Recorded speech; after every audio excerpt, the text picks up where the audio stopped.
কোন সেজদায় পড়ব, এই সেজদায় এত মজা, এত মজা, এত মজা, বেহুশ হয়ে যাবে সেজদায় পড়া। আল্লাহু আকবার জোরে কও। এত মজা, এত মজা, আল্লাহর ফাও দেখলে কেউ হুশ থাকার কথা না। দুনিয়ার জমিনেই তো হুশ থাকে না রে যুবক, দুনিয়ায় তো হুশ থাকে না। আমি তো শুনেছি কাতিয়ার সাহেবের জবানে, আমি শুনেছি এই যে দরগার ইমাম সাহেব হুজুর ছিলেন, দুনিয়াতে আজকে নাই, হযরত মাওলানা আকবর আলী সাহেব রাহিমাহুল্লাহ, বহুত বড় আল্লাহর ওলি, মুস্তাজাবুদ দাওয়া ছিলেন। হাত উঠায়া দোয়া করতেন, সাথে সাথে দোয়া কবুল হয়ে যাইত। শাইখ কাতিয়া ওনার পিছনে নামাজ পড়েছেন। দরগার ইমাম সাহেব রুকু থেকে সোজা হয়ে দাঁড়ান না, সেজদায় চলে যান, তাড়াতাড়ি সেজদায় চলে যান। অথচ রুকু থেকে সোজা হয়ে দাঁড়ানো ওয়াজিব, ওয়াজিব, ওয়াজিব, ওয়াজিব তোর কইলে নামাজ হইতো না। কেউ তো দরগার ইমাম সাহেবরে এই কথা জিগাইবার সাহস নাই। সাহস আছে শাইখ কাতিয়ার, কারণ ওলি ওলি রে চিনে, রতন রতন রে চিনে, মানিকে মানিক রে চিনে। ঠিক কিনা জোরে কও, আরো জোরে বলো ঠিক কিনা, আরো জোরে ঠিক কিনা।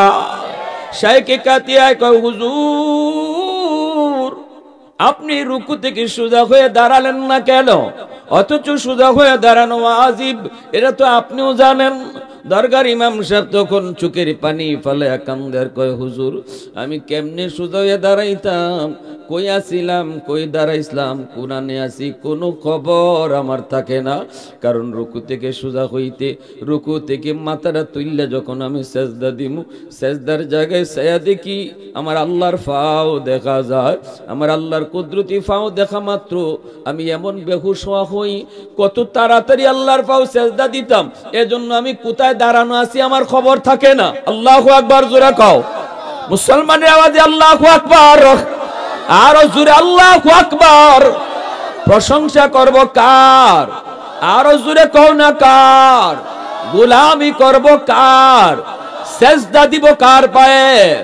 वहदत की हिफाजत नहीं बेक़ुव्वत बाजू, वहदत की हिफाजत नहीं बेक़ुव्वत बाजू, आती नहीं कुछ कमी है अक्ल खुदा दाद।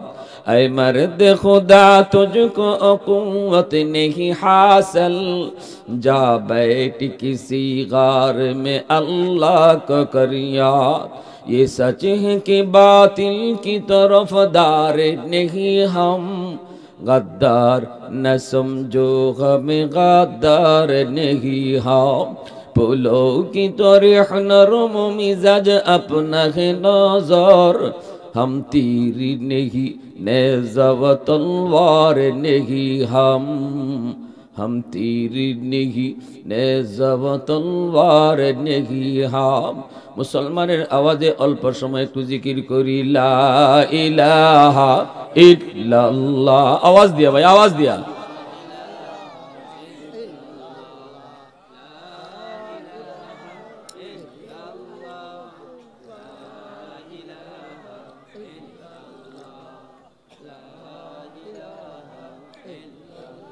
মোহব্বতের সাথে লা ইলাহা ইল্লাল্লাহ।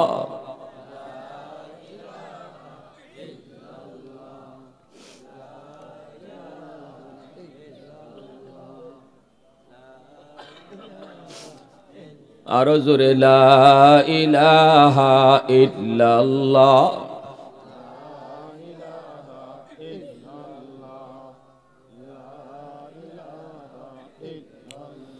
লা ইলাহা ইল্লাল্লাহ মুহাম্মাদুর রাসূলুল্লাহ। জোরে সুরে বলি সাল্লাল্লাহু আলাইহি ওয়াসাল্লাম। এই আল্লাহর গোলাম একটু মন দিয়ে শোনো, ওই দিন আল্লাহর কদমে সেজদায় পড়বে কারা? কয় দুনিয়ায় যারা নামাজ আদায় করেছে এরা আল্লাহর পায়ে সেজদায় পড়ে যাবে, কিন্তু দুনিয়ার জমিনে যারা নামাজ পড়তো না, আল্লাহর পাও সেজদা দিত না, এই মানুষগুলারে যখন বলা হবে আল্লাহর পাও সেজদা করো, ওয়া ইযা কিলা লাহুমুরকাউ লা ইয়ারকাউন, কিন্তু ওরা রুকু করতে পারবে না, এরা সেজদা দিতে পারবে না, পারবে না, পারবে না। কেন? কয় মেরুদণ্ডের হাড্ডি সোজা হয় না, ফিট বেঁকা হয় না, সেজদা করতে ফিট বেঁকা করণ লাগে। কিন্তু এই মানুষগুলার ফিট বেঁকা হয় না, ওই মানুষগুলার রুকু করতে পারে না, কারণ দুনিয়ার জমিনে এরা ফিট বেঁকা করতো না। আল্লাহ পাক রব্বুল আলামিন দেখতেছেন এরা চেষ্টা করে রুকু করার জন্য, চেষ্টা করে সেজদা দেওয়ার জন্য, কিন্তু না পারে না। আল্লাহ পাক রব্বুল আলামিন জিজ্ঞেস করবে, কিরে বান্দা তোরা রুকু করো না কেন, তোরা সেজদা পড়স না কেন? কয় মালিক চেষ্টা তো করি কিন্তু পারি না, রুকু করতে পারি না, সেজদাও দিতে পারি না। আল্লাহ কয় কেন? কয় ফিট তো বেঁকা হয় না। আল্লাহ কইব, এ বান্দা দুনিয়ার জমিনে ফিট বাঁকা করছো নি, দুনিয়ায় তোমরা নামাজ পড়তাই নি, দুনিয়ায় তোমরা রুকু সেজদা করছো নি, দুনিয়ায় তোমরা সেজদা দিছো নি। দুনিয়ায় যদি ফিট বাঁকা করতা, আজকে হাসরের ময়দানেও তোমাদের ফিট বেঁকা হইতো। এজন্য বলি যুবক, দুনিয়ায় যারা নামাজ পড়ছো, হাসরের মাঠেও আল্লাহর পাও দেখে তুমি সেজদাত পড়তে পারবা। দুনিয়ায় যারা নামাজ পড়তায় না, ফিট বেঁকা হইতো না, হাসরের মাঠেও তোমার ফিট বেঁকা হইতো না।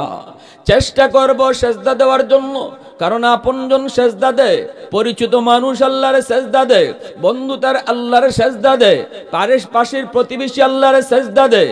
আল্লাহ পাক কইব, বান্দা বল তোর কি কষ্ট লাগে? কয় হ মালিক, কষ্ট হয়। কত পরিচিত মানুষ তোমাকে সেজদা দেয়, কিন্তু আমি পারি না।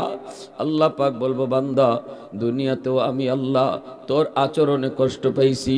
দুনিয়াতে আমি তোরে মসজিদের মিনার থেকে ডাকছি, মুয়াজ্জিন তোরে ডাকে নাই, আমি আল্লাহ তোরে 5 বার ডাকছি, আল্লাহু আকবার, আল্লাহু আকবার।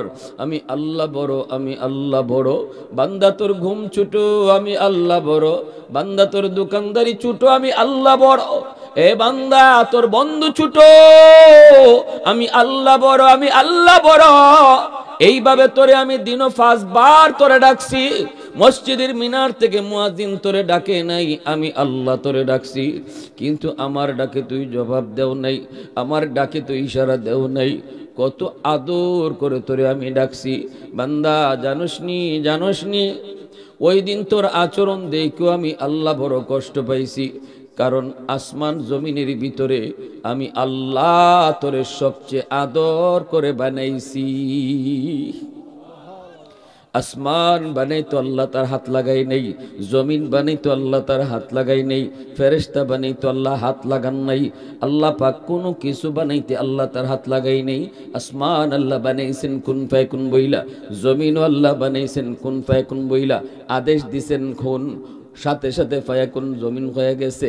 ফেরেশতা আল্লাহ বানাইছেন কুন ফায়াকুন বইলা, কিন্তু আমারে আপনারে আল্লাহ পাক কুন ফায়াকুন বলে বানায় নাই। আমারে আপনারে যখন আল্লাহ বানাইছে, খালাকতু বিয়াদাইয়া, আল্লাহ বলে আমি আমার নিজের হাত দিয়া বান্দা বান্দিরে বানাইছি। এ বান্দা আজকে তুই আমার ডাকে আসো না, অথচ তুই আব্দুল করিম রে আমি নিজের হাত দিয়া বানাইছি, তুই আব্দুল রহিম রে আমি আল্লাহ নিজের হাত দিয়া বানাইছি, তোর মতো আর গোলাম রে আমি আল্লাহ নিজের হাত দিয়া বানাইছি। আমার ফেরেশতাও আমি নিজের হাতে বানাইছি না, খালি কইছি জিব্রাইল হও হয়ে গেছে, কিন্তু তোরে বানাইতে আমি হাত লাগায়া বানাইছি। এত আদর, এত মায়া করে আমি তোরে বানাইছি। বান্দা জন্য তোরে যখন আমি ডাকছি, আয় মসজিদের দিকে আয়, আমি আল্লাহ তোরে ডাকতেছি মসজিদের দিকে আয়। তুই যখন আমার ডাকে আইতি না, বন্ধু তোর বড় হয়ে যাইত, দোকানদারি তোর বড় হয়ে যাইত, ঘুমটা তোর বড় হয়ে যাইত, আমি আল্লাহ ডাক তোর কানে ঢুকতো না। তখন আমি আমার কুদরতি কলিজায় বড় ব্যথা পাইতাম, আমিও সেদিন ব্যথা পাইছি। আজকে তুই আমারে সেজদা দিতে পারো না বিদায় তোর কলিজায় ব্যথা। ওই দিন দুনিয়ার জমিনে তুই সেজদা দিতি না, আমার ডাক শোনার পরেও সেদিন আমিও কলিজায় ব্যথা পাইছি। ওই দিন যদি আমার ডাক শুনে তুই সেজদা দিতি, আজকে হাসরের ময়দানে আমার পাও দেখেও তুই সেজদা দিতে পারতি। সুবহানাল্লাহ। তাহলে বেনামাজি আল্লাহর সেজদা দিতে পারতো? জোরে কও, বেনামাজি সেজদা দিতে পারতো না। মসজিদের মিনার থেকে মুয়াজ্জিন ডাকে না, যুবক তোমারে আমারে ডাকেন কেডা? একটু আওয়াজ দিয়ে কও। এটা আল্লাহ পাক আমার নবীর সান্ত্বনা দিয়ে এই কথা কইছেন। মেরাজের রজনীতে যখন নবী গেছেন আল্লাহর দরবারও, তখন আল্লাহ কইতেছেন দোস্ত যাইবাই কি? নবী কই যাইতাম তো ঠিকই, কিন্তু আমার উম্মতের লাগি কি দিবা? আল্লাহ মেরাজ তো আমি করছি, কিন্তু আমার উম্মত কেমনে মেরাজ করব? আল্লাহ এখন দোস্ত নাও, তোমার উম্মতের লাগি 50 ওয়াক্ত নামাজ দিলাম, এই নামাজের মাধ্যমে তাদের লগে আমার মেরাজ হইব। আসসালাতু মেরাজুল মুমিনিন, নামাজ মুমিনের জন্য মেরাজ। কেমনে আল্লাহ এই কথা নবীরে শুনাইছেন, তুমি আমার লগে যেভাবে আইসা এখন কথা কইতেছো, তোমার উম্মত নমাজে দাঁড়াইয়া আমার লগে ইবাই মাতবো। তাইলে নমাজও আমরা কার লগে মাতি? জোরে মাতেন কার লগে?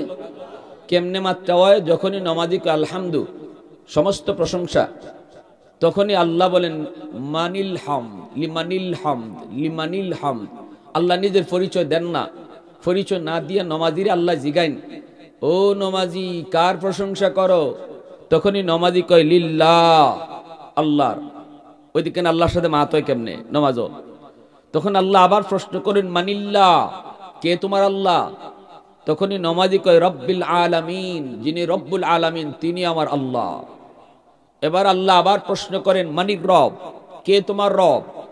তখন নমাজি কয় আর রহমানির রহিম, যিনি রহমান যিনি রহিম তিনি আমার রব। এবার আল্লাহ আবার প্রশ্ন করেন কে রহমান কে রহিম? তখন ইয়াউমিদ্দিন, যিনি কিয়ামত দিবসের মালিক। আল্লাহ তখনই নিজের পরিচয়টা আল্লাহ দিয়ালায়। এতক্ষণ আল্লাহ পরিচয় দেয় না, এখন যে আইয়া কইছে মালিক ইয়াউমিদ্দিন, এখন আর যাইব কই? কিয়ামতের দিন পর্যন্ত আইছে আল্লাহর পরিচয় দিতে দিতে। তখনই আল্লাহ কয় বান্দা, এতক্ষণ পর্যন্ত তুমি যারা আল্লাহ কইছো, এতক্ষণ পর্যন্ত যারে রব কইছো, এতক্ষণ পর্যন্ত যারে রহমান রহিম কইছো, আমি সেই আল্লাহ, আমি সেই রব। আল্লাহু আকবার। যখনই বান্দা আল্লাহর পরিচয় নামাজে ফাইলাই, তখনই আমরা কি কই জানেন? এরপরে আল্লাহরে সম্বোধন করি, কই ইয়্যাকা না'বুদু ওয়া ইয়্যাকা নাস্তাঈন।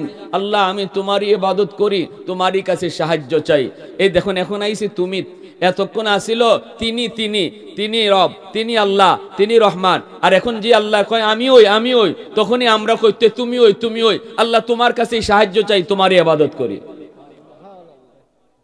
দেখছেন, প্রথম ছিল থার্ড পারসনে, যেন বোঝা যায় আল্লাহর আমরা আল্লাহর পরিচয় খালি দিতেছি, কার লগে কথা কইতেছি তারে চিনি না। কিন্তু যে আল্লাহ এখন আমি ওই, তখনই আমরা তুমি কই আল্লাহরে কইছো আল্লাহ তুমি ওই নি, এতক্ষণ তুমি আমার সাথে মারতেছো। আল্লাহ কহ আমিও মারতেছি। তখন আল্লাহ আমি তোমারই ইবাদত করি, তোমারই কাছে সাহায্য চাই। তাইলে নামাজ আল্লাহর সাথে মাত হয়নি না হয় না? আমার ভাইরা বন্ধুরা যুবক, এজন্যই মুসা নবী বলছিল মালিক তোর পাহাড়ে তোমার লগে আমি কথা বলি, কিন্তু আমি ছাড়া আর কারো লগে তুমি কথা কইবাইনি। রব্বি তুকাল্লিমু মাই হাল তুকাল্লিমু আহাদান গায়রি, আমি ছাড়া আর কারো লগে কথা বলবাইনি। আল্লাহ পাক রব্বুল আলামিন তখন কয় মুসা তোমার মাঝে আমার মাঝে পর্দা আছে, আমি কিন্তু পর্দার এই প্রান্তে। অদূর ভবিষ্যতে একদল উম্মত আইব, এদের লগে আমি আল্লাহ কথা কইমু, অথচ আমাদের মাঝে কোনো পর্দা থাকতো না। সুবহানাল্লাহ। লাইসা বাইনি ওয়া বাইনাহুম হিজাব। মুসা নবী অবাক হয়ে গেছেন। মুসা নবী কই মালিক কও কি? আমি একজন নবী হয়ে তোমার লগে কথা কই, অথচ পর্দা আছে, আর উম্মতের লগে তুমি কথা কইবাই মাঝখানে পর্দা থাকতো না। এরা কোন উম্মত একটু জানাও, এরা কোন উম্মত তুমি একটু কইবাইনি, কোন নবীর উম্মত? সাথে সাথে আল্লাহ কয় উম্মতে মুহাম্মদ, উম্মতে আহমদ, এরা আমার বন্ধু মুহাম্মাদুর রাসূলুল্লাহর উম্মত। আল্লাহু আকবার, জোরে বলি। মুসা নবী কয় মালিক এই উম্মত কেমনে তোমার লগে কথা কইব? আমি তো তুর পাহাড়ে এসে কথা বলি, এরা কোন ফারো গিয়া কথা কইব? আল্লাহ পাক কয় এরা কোন ফার পর্বত যাইতো না, এরা নামাজও দাঁড়াইলেই আমার লগে কথা কইব। মুসা নবী কয় মালিক নামাজে তোমার লগে ওরা কথা কইব, কয় হ নামাজে এরা আমার লগে কথা কইব। এজন্যই তো নবীজি বলেছে মুসাল্লি ইউনাজি রব্বা, নামাজি আল্লাহর লগে নামাজে কথা কয়। মুসা নবী কয় মালিক বুঝলাম নামাজি তোমার লগে মাতবো, কিন্তু তুমি কেমনে মাতবাই, তুমি কেমনে কথা কইবাই? আল্লাহ কয় যখন এরা কোরআন তেলাওয়াত করব তখন আমি তার লগে কথা কইমু। বোঝা গেল নমাজি নমাজে আল্লাহর লগে কথা কয়, আর কোরআন তেলাওয়াতকারীর লগে আল্লাহ নিজে কথা কয়। আর আস্তে কও সুবহানাল্লাহ। এটা তো ওই কারণে আমরা কোরআন তেলাওয়াত নাই তো। মুসলমানের ঘরে তো এক জমানায় কোরআন তেলাওয়াত ছিল, ফজরে পরে তেলাওয়াতের সুমধুর কণ্ঠ শোনা যাইতো, ঠিক না? এখন শোনা যায় কোনো? হ্যাঁ, এই জন্য আমাদের ঘরের মাঝে রহমতও নাই, ঘরে রহমত নাই, বরকত নাই, ঘরে অশান্তি, জামাই বউর মধ্যে মিল নাই, ভাই ভাই মিল নাই, বাপ বেটায় মিল নাই, আর রহমতের দরজা বন্ধ। কোরআন তেলাওয়াত নাই যে ঘরে, এই ঘরে রহমতের দরজা বন্ধ। মনে রাখবেন এটা, কোরআন তেলাওয়াত নাই, রহমতের দরজা বন্ধ। টেলিভিশন ঠিকই চলে, নাটকের টাইম আমরা ঠিক আছে, স্টার জলসা কয়টায় শুরু হয় এটা আমাদের ঘরের ম্যাডামরা ভালো জানে।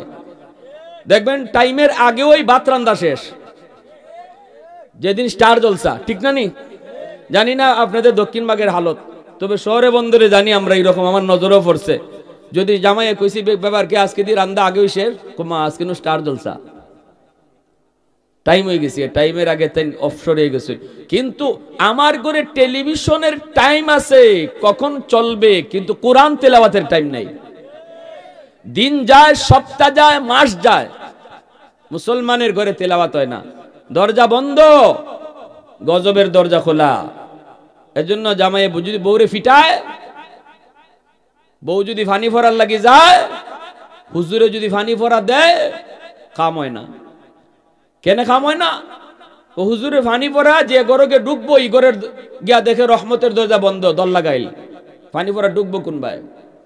ফানি পড়া তো কোরআনে আয়াত ফিরে দেওয়া হয়েছে, এই আয়াত তো আমার ঘরের গজবের দরজাতে ঢুকবে না। আমার ঘরে রহমতের দরজা খোলা থাকলে হুজুরের ফু আর ফানি পড়া ডুববো, এটা হুজুরের দোষ না। কিন্তু সব দোষ আয়া হুজুরের উফে পড়ে। পানি পরা দেওয়ার পরে যদি কাম না হয় তো পরের দিনই দেখবে বাজার চা খায় আর কয় রে আগের মেসাব নাই, আগের মেসাব নাই। কেন কি আগের মেসাবের অ্যাকশন ডাইরেক্ট আসিল, ফু দিত ডাইরেক্ট কাম হয়ে যেত। এখন 3 বার গেলাম মেসাবের দ্বারা, জামাই খালি আমারে মারে, ও পানি পরে আনার পরে আরো বেশি মারে। এখন এটা হুজুরের দোষ না তো। যে জমানায় মুসলমানের ঘরে কোরআন তেলাওয়াত হইতো, এই জমানায় ফানি ফোরা খাম হয়েছিল ডাইরেক্ট। গরফুরি সাহেব, আমরা তো ইরমও শুনছি, গরফুরি সাহেব মসজিদের মাদ্রাসা যে ফুকরি আছিল, ফুকুর, এই ফুকুরের ফানির মাঝে ফু দিয়া যাইতা, আর কইতা যেখান থেকে ফানি নেও, ফুকুরের ফানি থেকে বোতল বইরা বইরা মানুষে ফানি নিত, খাম হয়ে যেত। বিশ্বাস হয় না নি আপনারা? মাতুন না দেখুন তা ভাবসাবে বোঝা যায় আপনারা আসমান থেকে আসমান ভেঙে পড়ছে মাথা। গরফুরির সাবে বুতলও ফু দিতা না, ফুকুরও ফু দিতা। ফুকুর চিনুন আপনারা? ফুকুরও ফু দিতা। এক লোক এসে লন্ডন থেকে, এক হুজুর আমি লন্ডন থেকে বড় শখ করে আইছি হুজুর, আমার জগ একখান ফু দিন। হুজুর কয় আমি তো ফুকুরিত ফু দিলাম, ফুকুরও ফু দিছি, এখান থেকে পানি নেও। কয় হুজুর আমার মনে জানি কিতা কিতা করে। কেন কি হয়েছে? হুজুর ফুকুরে যে আপনি ফু দিছেন, ইফার থেকে হিফারও ফু গেছে কেমনে? তো গরফুরি সাহেব এখন তোমার একই নয় না? না হুজুর একই নয়, কিন্তু আমার দিলে কিতা কিতা জানি করে। তো হুজুর এখন তুমি এখন কিতা চাও কও, আমার একখান খাস একটা ফু দোকা, খাস ভাবে একখান ফু। তো সাহেব এখন ধরো জগ আনছনি? আনছি হুজুর। কি যা জগ আনছো? খাসের জগ। তো ধরো বালা করে যাইতে দৈর যোগ। তো বেচারা 2 হাত দিয়ে ধরছে। আমার উস্তাদ একজন কাছে আসলা, তাই নিজের চোখকে দেখছেন, এইভাবে যোগ এইভাবে ধরছে। সাবে কইতেছেন বালা করে ধরো। হুজুর ধরছি তো। যাইতে ধরো, চাতা দিয়ে ধরছে বেটা যোগ। সাবেকে ফু দিছেন, সাথে সাথে কাছের যোগ ঠাস ঠাস করে ভাঙ্গিয়া ফাইটিয়া সব পানি মাটি ঘুরে গেছে। সুবহানাল্লাহ কয় না বা? তাইলে আল্লাহর কোরআনের আসর আসেনি না নাই? আল্লাহর কোরআনের পাওয়ার আসেনি না নাই? যেই জমানায় সাবে কোরআন ফুরে ফু দিতা এই জমানায় মসজিদের ইমাম সাহেব এই কোরআন ফুরে ফু দেয়, কিন্তু সাবের ফুকুরের পানিকে খাম হয়ে যেত কেন? ওই মুসলমানের ঘরে কোরআন তেলাওয়াত ওই তো রহমতের দরজা খোলা ছিল। আমরা তো ইরমও দেখছি আমাদের মা চাষিরা সকালবেলা কোরআন লইয়া বইসন, আর ওই আমরা ঘুম শুধু মানুষ ঘুম। আমার এখনো মনে পড়ে আমার খালাম্মার কথা মনে পড়ে, খালার কথা, মার কথা, যে তেলাওয়াত করতেছুন আর শুধু মানুষ তো আমরা ঘুমো। ওই যে তেলাওয়াত করা অবস্থায় মাঝে মাঝে যে মাথার মাঝে আত দিতা, আত দিয়ে যে ফু দিতা, তোর মাঝে মাঝে একটু ঘুম ভেঙে যেত। তো আমি দেখতাম যে আম্মা মাথার মাঝে এমনি আতাইতেছুন আর তেলাওয়াতও করতেছুন আর ফুও দিতেছুন। আমি দেখতাম আমার খালা আমার মাথায় আতাইতেছুন, পাশে ঘুমাই রয়েছি, মাথায় আতাইতেছুন, ফজরের পরে তেলাওয়াত করতেছুন আর ফু দিতা। কই গেল ওই যুগ? গেল কোথায়? আজকে আমার সন্তান মদ খায়, গাঞ্জা খায়, ইয়াবা খায়, ট্যাবলেট খায়, আমি হুজুরের কাছে দৌড়াই, তাবিজ ফরা ফানি ফরা যা আছে দুনিয়ার সব লই আইছি, খাময় না। গন্ডগোল তো আরেক জায়গায়। দোষ ইমাম সাহেবের দিয়া কি লাভ? ইমাম সাহেবের দিয়া কি লাভ? রোগ যেখানে এখানেও চিকিৎসা করো, রোগ হইলে আসমানও, চিকিৎসা দেয় জমিনও। আগুন লাগছে শেরপুর, ফানি দেয় ফরিদপুর। জিন্দিগিতে আগুন নিবনি, শেরপুরের আগুন। কুশিয়ারা সব পানি ডালেনকে ফরিদপুর, শেরপুরে আগুন নিপ্ত না। আমার ঘরে রহমতের দরজাই বন্ধ। হুজুরে তাবিজ পরা ফানি পরা সারা জীবন দিল, তো লাভ হইতো না, ডুববারই তো জায়গা নাই। আগে দরজা খুলো, রহমতের দরজা খুলো। কবিরাজের কাছে দৌড়ান লাগবো না। ফজরের পরে তিলাওয়াতের অভ্যাস করো মা বোনেরা। জামাইয়ে আর বকতো না, জামাইয়ে আর খারাপ ব্যবহার করতো না, ফুলায় আর বাপ মার সাথে বেয়াদবি করতো না। কবিরাজের কাছে দৌড়তে দৌড়তে বহু টাকা গাইছো, বহু ভন্ডর কাছেও গেছো। এবার একটা সহি কথা কই, তিলাওয়াত নিজে করো, ঘরে কোরআন তেলাওয়াতের আমল করো। জিনবুত হরাইবার লাগি বহু তাবিজ আনছো, লাভ নাই। আমি বলি সূরা বাকারা তেলাওয়াত করো রাতে একবার, অটো আল্লাহর পক্ষ থেকে ঘরকে আল্লাহ পাক নিরাপদ বানিয়ে দেবে। আমরা আমরার কথা খুঁজে যাই, কেউ মানলে মানবা, না মানলে নাই। কেউ রে ফিটাইয়া মানবার লাগে আল্লাহ আমা ঘরে ফাটাইছে না। আল্লাহ নবীরও এই দায়িত্ব দিয়ে ফাটাইছে না। নবীরও দায়িত্ব আছিল আমা আলাইনা ইল্লাল বালাগ, কইয়ে যাও গা খালি, কেডা মানবো আর মানতো না এটা আমার, আমি আল্লাহ বুঝবো। ঢাকার গাড়ি ঢাকার যাইতে আপনি গাড়ি তুলছেন সিলেটের, যাইতা কোনানো গাড়ি তুলছেন কোনানের। এখন একজনে গিয়ে আপনারা খালি অদ্দুর কইছে, ভাই কই যে ভাই, বলে ঢাকা, এটা তো সিলেটের গাড়ি, গাড়ি ভুল করছো, নামো। এখন আপনার খাম কিতা? আপনার খাম হইলো যদি গাড়ি ভুল হতে নামতা নানি, মাতুন না লাগে নামতা নানি আপনি। কিন্তু আপনি কইতেছেন কিতা, দৌড়মে হর, এত ওয়াজ করো না, বুঝছই গাড়িত বইছি, সিটও কাটছি বুঝিয়া। নিয়ত আমার ঢাকা, গাড়ি এখন যে ভাই খুশি ভাই যাক। নিয়ত কোন ঢাকা, গাড়ি এখন জাহান্নামে যাও। নিয়ত ঢাকা লই আপনি সিটে যদি বইয়া থাকেন সারা জীবন, গাড়ি ঢাকা যাইব? এখানে আমরা যারা আইছি সবার নিয়ত জান্নাতে যাওয়া। একজনও কি নিয়ত লইয়া বইছেন যে জাহান্নামে যাইতা? কিন্তু গাড়ি তুলছেন জাহান্নামের। কেউ সুদ খান, কেউ ঘুষ খান, কেউ বেফরদায় চলুন, কেউ বেনামাজি। আপনি জাহান্নামের গাড়িত বোয়া। আমগো মৌলবীরা ইয়া শুধু এতটুকু কই, ভাই কই যাইতা, কই জান্নাত, কিন্তু এটা তো জাহান্নামের গাড়ি, গাড়ি বদলাও। বুদ্ধিমান মানুষ যারা এরা গাড়ি বদলায়, বুদ্ধিমান মানুষ যারা এরা গাড়ি বদলায়, এরা কইব যে হ গাড়ি ভুল হইতেই পারে, গাড়ি ভুল হওয়াটা অস্বাভাবিক না, গাড়ি ভুল হইতেই পারে। সে গাড়ি বদলায় মানে ফর্দা করে, গাড়ি বদলায় মানে সুদ খাওয়া সারে, গাড়ি বদলায় মানে ঘুষ খাওয়া সারে, গাড়ি বদলায় মানে কোরআন তেলাওয়াত করে, গাড়ি বদলায় মানে স্টার জলসা বন্ধ করে, গাড়ি বদলায় মানে রহমতের দরজা খোলার ব্যবস্থা করে, গাড়ি বদলায় মানে গজবের দরজা বন্ধ করে। এই মানুষটা বড় বুদ্ধিমান। আর যে কইব হুজুররা এমন কথা কয়, ওই হুজুরদের সব কথা মান্য পারা যাইত না। আমি বইছি ওই গাড়ি এখন যেবা খুশি এবার যাক, নিয়ত আমার জান্নাত, গাড়ি যাক জাহান্নাম।